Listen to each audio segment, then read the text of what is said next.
Queridos hermanos, vamos a continuar leyendo el Evangelio de Marcos. Estábamos en el versículo 7. Vamos a leerlo y ver qué nos dice. Dice: se reúnen junto a él los fariseos, así como algunos escribas venidos de Jerusalén. Vemos que Jesús, su fama hacía que todo el mundo fuera a verlo de todos lados, ¿no? Y aquí están reunidos alrededor de él fariseos y también algunos escribas venidos de Jerusalén. Estos escribas que querían ver qué decía, ver para hacerlo pisar el palito, ¿no? Este tema eran personas muy instruidas en la ley, pero que no eran coherentes entre lo que habían estudiado, habían leído, habían estado todo el tiempo tratando de investigar acerca de la Torá, pero sin embargo no tenían una coherencia de sus obras. Vamos a ver, dice: y al ver que algunos de sus discípulos comían con manos impuras, es decir, no lavadas, es que los fariseos y todos los judíos, explican, no comen sin haberse lavado las manos hasta el codo, aferrados a la tradición de los antiguos. Y a volver de la plaza, si no se bañan, no comen. Y hay otras muchas cosas que observan por tradición, como la purificación de copas, jarros y bandejas. Nos explica Marcos el contexto y toma determinada posición en un punto, ¿no? Porque dice aferrados a la tradición de los antiguos, como que no era necesario, ¿no? Observan por tradición, dice, ¿no? Por tradición, como la purificación de copas, jarros y bandejas. Este tema de que muchas veces nos aferramos a las tradiciones, nos aferramos a temas que no tienen realmente una teología detrás, es simplemente tradición, costumbre, así se hacía. Bueno, pero siempre se hizo así, así que lo hacemos así. Bueno, pero está bien, o sea, eso es correcto. Veamos un poco, ¿no? Dice: al ver que algunos de sus discípulos comían con manos impuras, es decir, no se habían lavado las manos. Y aquí aclaraba, ¿no es cierto?, que los judíos no comen sin haberse lavado las manos hasta el codo. Este tema de la purificación externa, ¿no? Se bañaban, se lavaban, estaban limpios, entonces recién ahí iban a comer.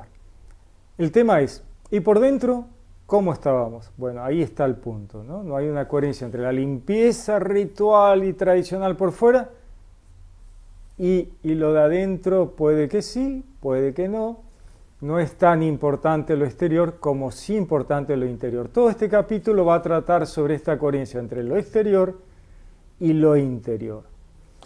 Por otro lado, Marcos toma el contexto bien hebreo-judío porque Marcos está escrito desde la perspectiva del rol de la divinidad en la historia de la salvación, que tiene que ver con el pueblo hebreo, el judío. Por eso Marcos, en el contexto del tetramorfo de los 4 vivientes del Apocalipsis o de la visión de Ezequiel, es el león, ¿no? Es el león de la tribu de Judá, lo cual nos muestra una línea editorial, podríamos decir, ¿no? De ser descendiente de Adán, del pueblo hebreo, de la tribu de Judá, de David, ¿no? Bien judío. Por eso nos explica todas estas cosas de la tradición hebrea y que no había una coherencia entre las dos cosas, ¿no? Entonces continúa: por ello los fariseos y los escribas le preguntan: ¿por qué tus discípulos no viven conforme a la tradición de los antepasados, sino que comen con manos impuras? Fíjense que no dicen ¿por qué tus discípulos no cumplen con las leyes de Dios? No, dicen ¿por qué no viven conforme a la tradición de los antepasados? Un tema humano, no un tema de Dios. Acá hay una diferencia inmensa. Hay cosas que son de Dios y cosas de tradiciones humanas, que pueden ser buenas, malas, neutras, no tienen importancia o sí, pero lo importante es que sean coherentes con Dios. Sin embargo, acá hay un tema de tradición de los antepasados, pero tiene que ver realmente con Dios, ¿no? Dice, sino que comen con manos impuras. Una acusación así terrible, ¿no? ¿Cómo puede ser que tus discípulos no se laven las manos antes de comer? pero tiene que ver con una purificación externa, no es solo me lavo las manos para comer. Entonces él les dijo, Jesús les dice, bien profetizó Isaías de vosotros hipócritas, según está escrito. Este pueblo me honra con los labios, pero su corazón está lejos de mí. En vano me rinden culto, ya que enseñan doctrinas que son preceptos de hombres. Dejando el precepto de Dios, os aferráis a la tradición de los hombres. Vemos que Jesús directamente los llama hipócritas. Mucho por fuera, poco por dentro. Según está escrito del libro de Isaías. Este pueblo me honra con los labios, pero su corazón está lejos de mí. ¿Quién escribió Isaías? Bueno, si el libro de Isaías escribió Isaías, claro. Pero ¿quién le dictó, le inspiró a Isaías? Bueno, Jesús. Por eso Jesús sabe exactamente de qué trata cada letra de la Biblia. Si es palabra de Dios, palabra, verbo de Dios es Jesús. Jesús escribe la Biblia a través de distintos autores, pero el autor en definitiva es él. Este pueblo me honra con los labios, pero su corazón está lejos de mí. En vano me rinden culto, dice, ya que enseñan doctrinas que son preceptos de hombre. Dejando el precepto de Dios, os aferráis a la tradición de los hombres. Bueno, esto, ¿cuántas veces lo vemos? ¿No? Se pone por delante la tradición, esto siempre se hizo así y yo no quiero cambiar y entonces lo sigo haciendo así. Bueno, pero no es necesario hacerlo siempre así. Pero yo estoy acostumbrado y lo hago así y critico al que no lo hace así, que es lo peor de todo, porque uno puede decir, mira, yo estoy acostumbrado a hacerlo así y si a nadie molesto con que yo lo haga así, lo sigo haciendo así. Ahora, criticar al otro porque el otro puede moverse con la historia y moverse a través de la evolución, eso está mal. Siempre que no se vaya contra Dios, ¿no es cierto?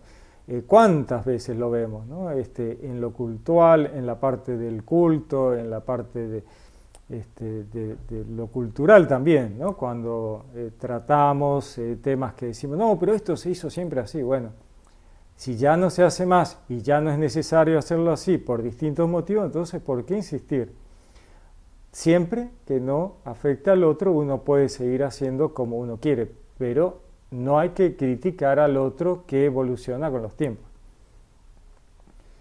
Les decía también, qué bien violáis el mandamiento de Dios para conservar vuestra tradición. Bueno, ahí vemos que hay un tema complejo detrás, ¿no es cierto? Qué bien violáis el mandamiento de Dios para conservar vuestra tradición. O sea, ellos, estos fariseos y escribas, habían encontrado grises en la ley que usaban para hacer lo que no estaba bien del todo, criticar a los otros, pasarse de listos, ser hipócritas, ¿no? Por fuera estaba todo genial y por dentro había que mirar, ¿no?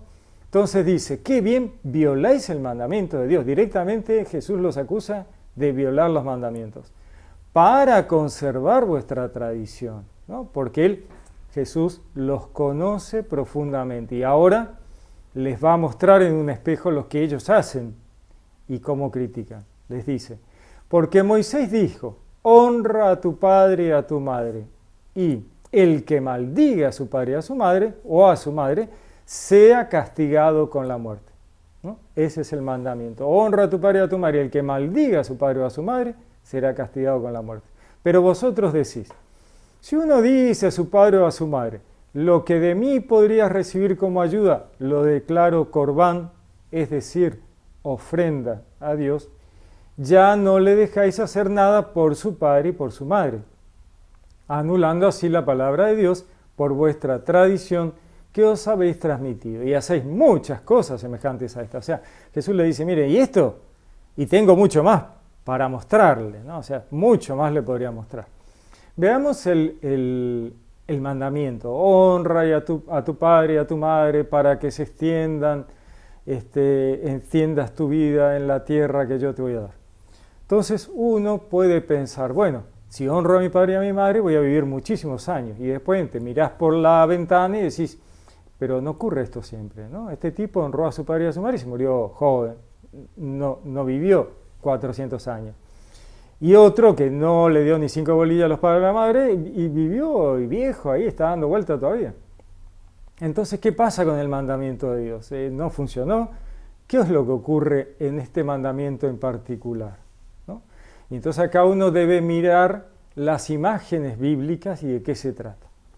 Honra a tu padre y a tu madre. Bueno, tenemos que mirar hacia atrás las capas. Primero, nuestros padres biológicos. Segundo, nuestros padres que pueden no haber sido biológicos y nos hayan criado con este amor paternal, ¿no es cierto? Padres y madres que no fueron nuestros padres biológicos, pero que nos criaron con amor de padres.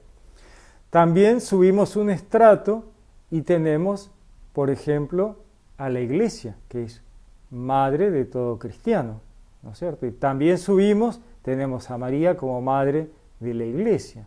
Subimos un estrato más, tenemos al pueblo hebreo, que en algún punto es madre del cristianismo, ¿no? Porque el cristianismo sale del judaísmo. Subimos un estrato más, encontramos a la humanidad entera es madre, padre de lo que hoy somos, ¿no es cierto? Y llegando al punto máximo del escalón, nos encontramos con Dios.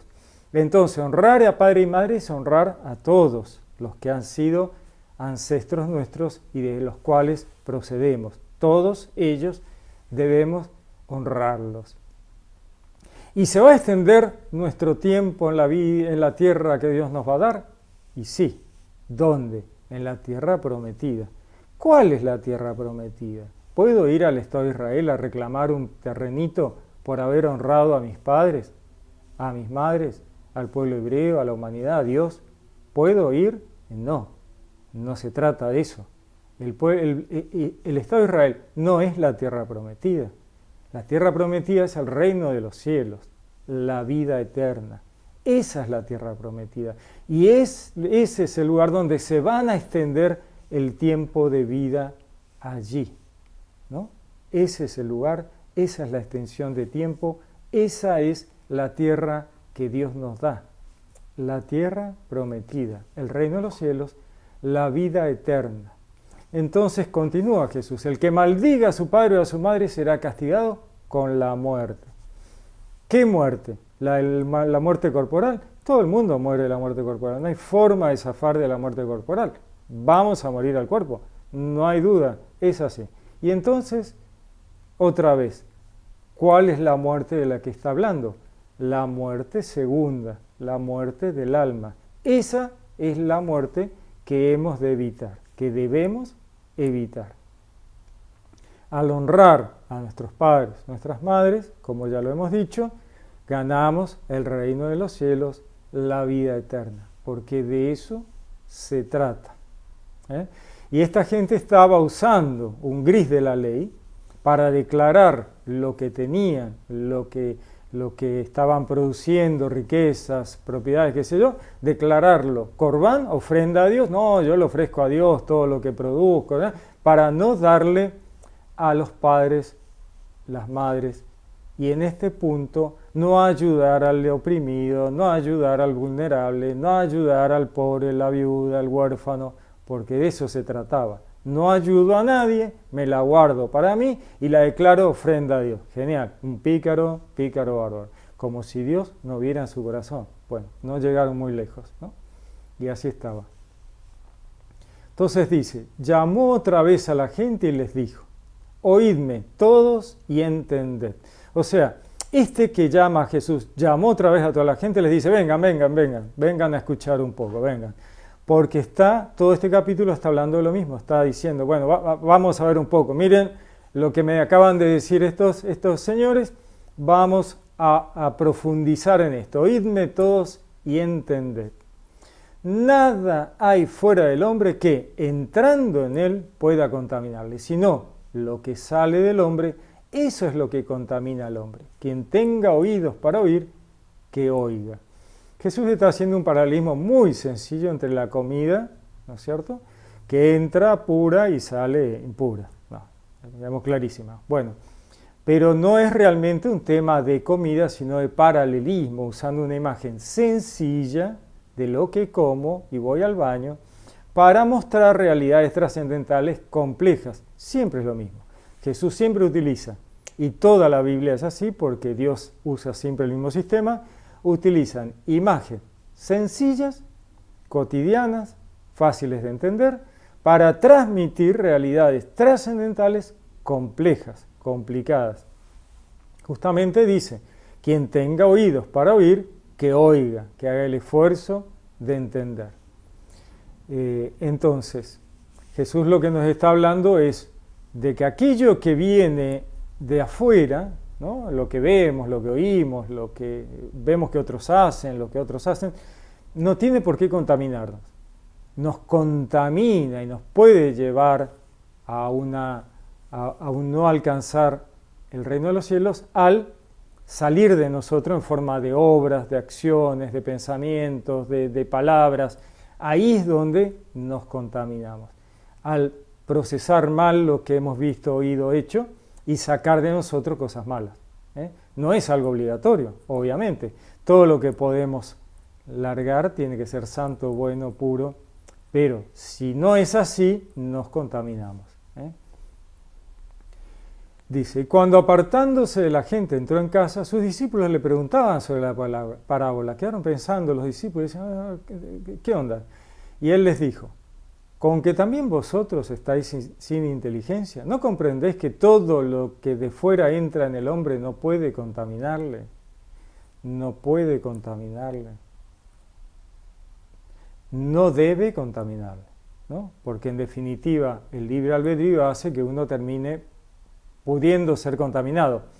Pero Jesús está hablando de que no es el efecto de lo externo contaminar al hombre.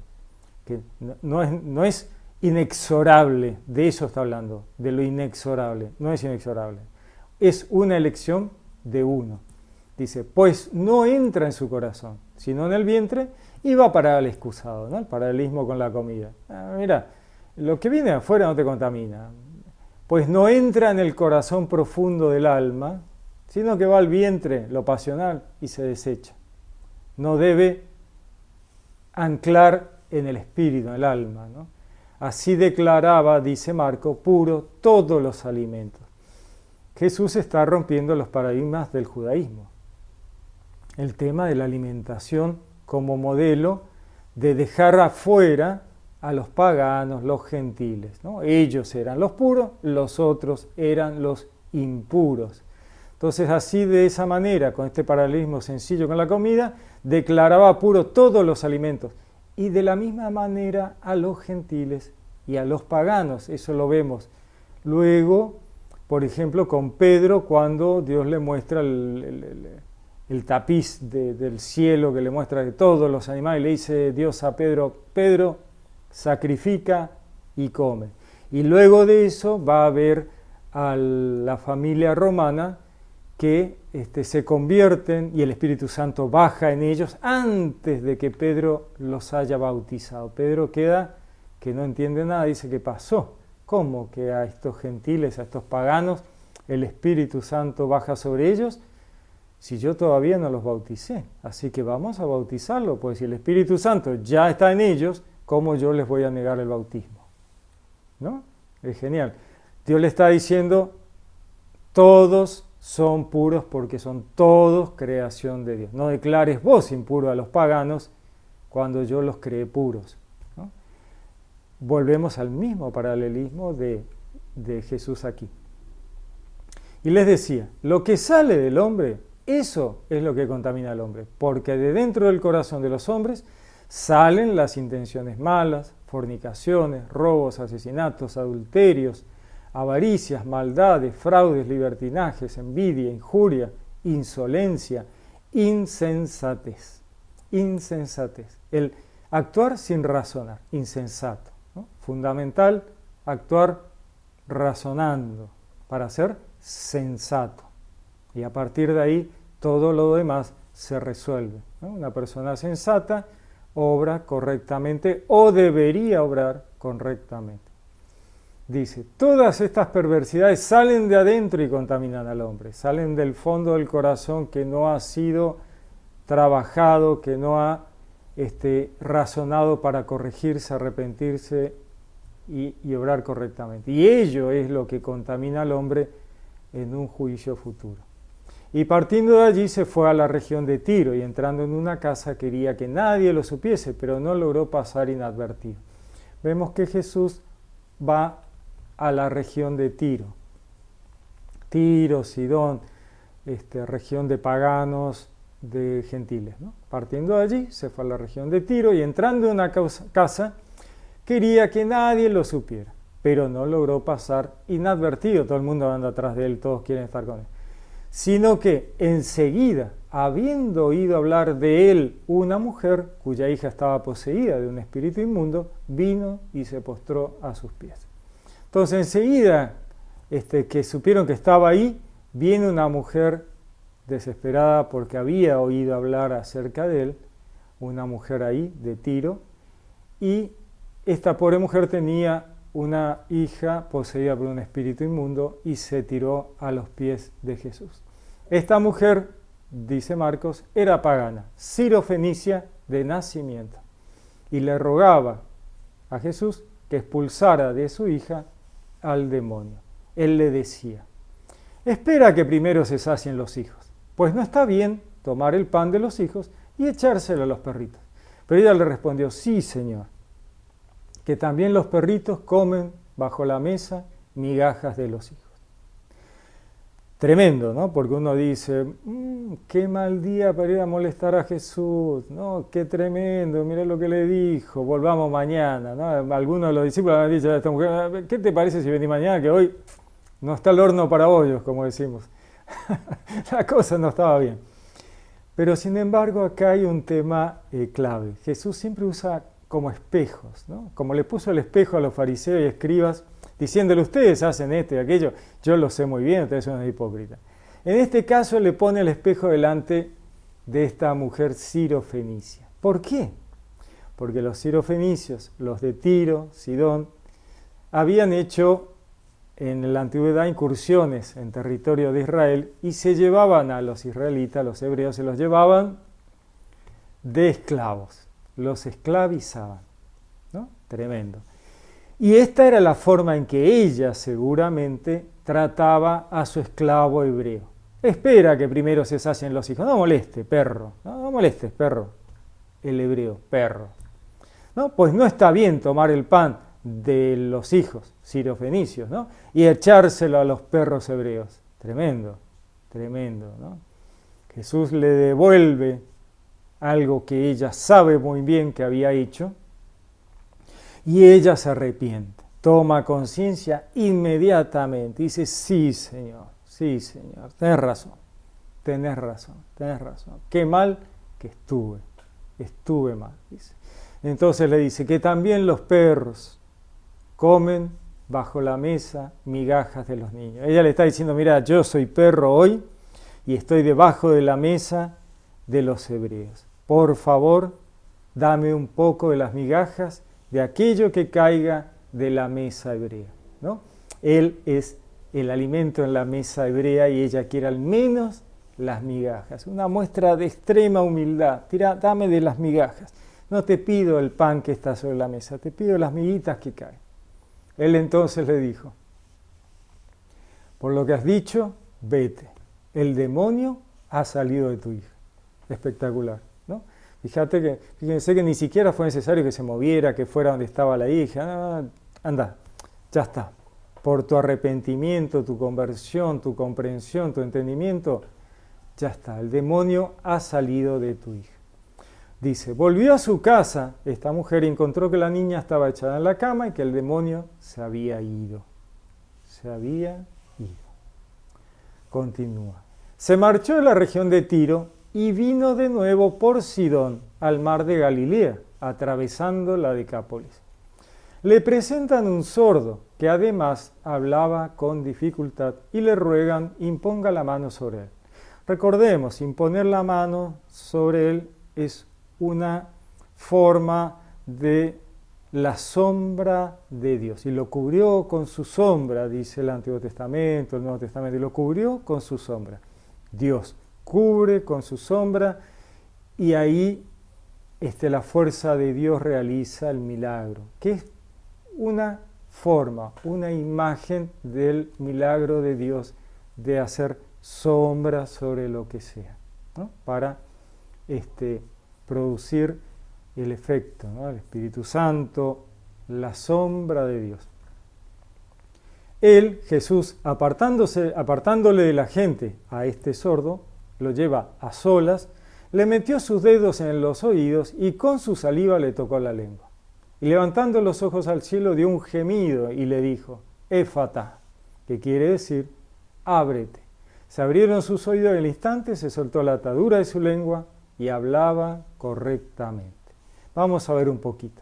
Primero recordemos, ¿quién es Jesús? Bueno, Jesús es Dios. Pero no solo Jesús es Dios, es la palabra de Dios, el verbo, ¿no? Juan 1, en el principio era el verbo estaba vuelto a Dios y el verbo era Dios, ¿no? Puso su tienda entre nosotros. El verbo, Jesús. ¿Qué hizo Dios, el verbo, cuando le dio la Torá al pueblo hebreo? Cuando Moisés fue a buscar los mandamientos. ¿Quién escribió los mandamientos? Bueno, los mandamientos fueron escritos por el dedo de Dios. ¿Quién es el dedo? ¿Quién es el dedo de Dios? Jesús. ¿Qué hace Jesús? Mete el dedo de Dios en el oído del sordo. Una imagen genial. El dedo de Dios escribe la ley, da los mandamientos para aquellos sordos, ¿no? Peor sordo que el que no quiere oír. Bueno, estos sordos que necesitan escuchar la palabra de Dios. Así que el dedo de Dios entra en el oído del sordo. Genial. No me digan que no es maravilloso. Entonces, y la saliva le toca la lengua. La palabra de Dios en la lengua, en la palabra que va a abrir esta persona que hablaba mal. Hablaba mal y a partir de que Jesús pone sus dedos de Dios en los oídos y toca la lengua con su saliva, ahora escucha, se abrió sus oídos, se abrió su entendimiento y ahora habla correctamente. Habla lo correcto, lo bueno. Habla lo correcto porque se le abrió el entendimiento cuando el dedo de Dios entra en el oído de esta persona. ¿No me digan? Son imágenes muy buenas, muy lindas y muy gráficas. El dedo de Dios es buenísimo.